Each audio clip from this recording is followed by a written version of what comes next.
এজনী 13 বছৰীয়া নাবালিকা ছোৱালী বান্ধৱীৰ ঘৰৰ পৰা নিজৰ ঘৰলৈ যাবলৈ ওলাইছে আৰু মাকক ফোন কৰি কৈছে যে মা মই আহি আছোঁ, মোৰ 10 পৰা 15টা মিনিট লাগিব।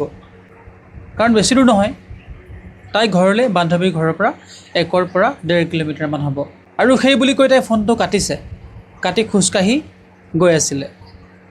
তেনেতে পিছফালৰ পৰা এখন ই ৰিক্সাই মাত দিছে, কৈছে যে বেটি তুমি ক'ত যাবা, আহা মই তোমাক ঘৰত থৈ আহিম।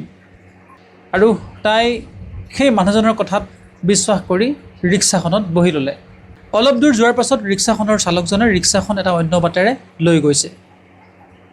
তেতিয়া তাই মাত দিছে যে আংকল, এইটো মোৰ ৰাস্তা নহয়, মোৰ ৰাস্তা গৈ থকাটোহে, আপুনি এইফালে কি কাৰণে সোমাইছে? তেতিয়া সি কৈছে, মানে চালকজনে কৈছে যে বেটি মোৰ অকণমান বজাৰ কৰিবলগীয়া আছে আৰু সেই বজাৰখিনি কৰি মই তোমাক থৈ আহিমগৈ। তাই বিশ্বাস কৰিলে আৰু তেনেকৈ কিছু দূৰ গৈ এখন হোটেলৰ মুখত সেই ৰিক্সাখন ৰাখিলে। তাইক ক'লে তুমি অকণমান বহা, মই ভিতৰৰ পৰা সাউতকৈ গৈ মোনাখন লৈ আহোঁ। আৰু সেই মোনা আনিব গৈ ৰিক্সাৰ চালকজনে ভিতৰত ছোৱালীজনীৰ দাম দৰ কৰিছে। সেই সময়ত হোটেলখনত মালিক আৰু যিজন মেনেজাৰ সেইজন আছিলে। টোটেল 5,000 টকাত ছোৱালীজনীক তাত বিক্ৰী কৰিছে। এতিয়া ছোৱালীজনীক গাড়ীৰ পৰা ভিতৰলৈ কেনেকৈ মাতিব, কাৰণ ৰাস্তাত ঢেৰ মানুহ আছে। তেতিয়া সি এটা বুদ্ধি কৰিলে, সি কৈছে বেটি তুমি অকণমান আহা, মোৰ মোনাটো বৰ ওজন হৈছে, অকণমান দাঙি দিয়া।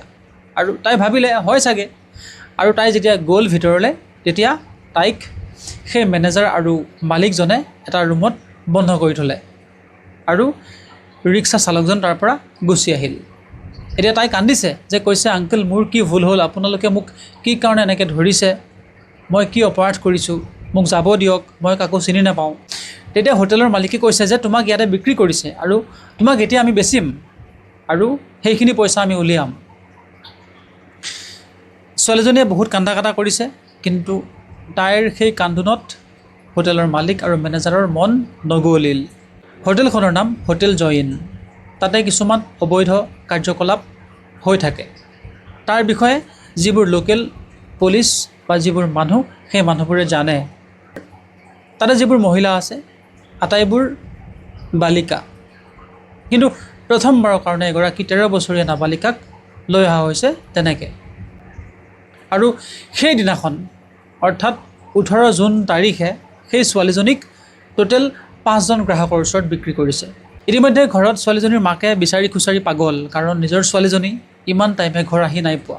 ওচৰৰ পুলিচ থানাত কমপ্লেইন কৰিছে, বিচাৰ খোচাৰ কৰিছে, কিন্তু ছোৱালীজনীক নাই পোৱা। তেনেকৈ 3টা দিন গুচি গ'ল। তাৰপিছত ঘৰৰ মানুহৰ চিন্তা আৰু বেছি বাঢ়িল। পুলিচেও অধিক তৎপৰ হৈ বিচাৰ খোচাৰ কৰিব ল'লে। এগৰাকী নাবালিকা নিৰুদ্দেশ হোৱা যিটো বাতৰি, সেইটো গোটেই অঞ্চলটোত বিয়পি পৰিল। পুলিচৰ ওপৰত প্ৰেছাৰ আহিল আৰু শেষত 23 জুন তাৰিখে পুলিচে বিচাৰ খোচাৰ কৰি সেই ছোৱালীজনীক উদ্ধাৰ কৰে হোটেল জয়-ইনৰ পৰা।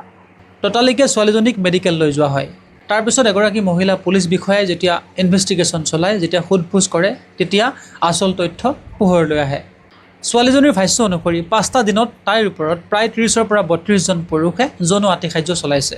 তাৰোপৰি ওচৰত থকা আন 2খন হোটেলতো তাইক লৈ যোৱা হৈছে। সৰ্বমুঠ 3খন হোটেলত তাইক বিক্ৰী কৰা হৈছে। গংগানগৰৰ স্থায়ী বাসিন্দা আৰু দল সংগঠনসমূহে ব্যাপক আন্দোলনৰ সৃষ্টি কৰে। ৰাতিয়ে পুলিচ বাহিনীয়ে বুলডোজাৰ লগাই সেই হোটেল 3খন ভাঙি দিয়ে। ইতিমধ্যে 12জন ব্যক্তিক গ্ৰেপ্তাৰ কৰা হৈছে। বাকীখিনি অপৰাধীৰ বিচাৰ খোচাৰো বৰ্তমানে অব্যাহত আছে। সেই ৰাজস্থানৰ গংগানগৰৰ যিটো ঘটনা, সেই ঘটনাটো আজি কি কাৰণে ক'ব লগা হৈছে? এনেকুৱা ঘটনা যে আমাৰ অসমত নহ'ব তাৰ কি গেৰাণ্টি? যদিহে আপোনাৰ ঘৰত এজনী ছোৱালী আছে, তেন্তে আপোনালোকে আজিৰ পৰা সেই সাৱধানতা অৱলম্বন কৰক। অচিনাকি ব্যক্তিৰ লগত, অচিনাকি ড্ৰাইভাৰৰ লগত আপোনাৰ ছোৱালীজনীক নপঠিয়াব। যদি আপুনি যাব পাৰে লগত যাব, আৰু যদি যাব নোৱাৰে তেন্তে নপঠিয়াব। এষাৰ কথা আছে, সাৱধানতাৰ মৰণ নাই। কিবা এটা অঘটন হোৱাৰ আগতেই আপোনালোক সাৱধান হওক।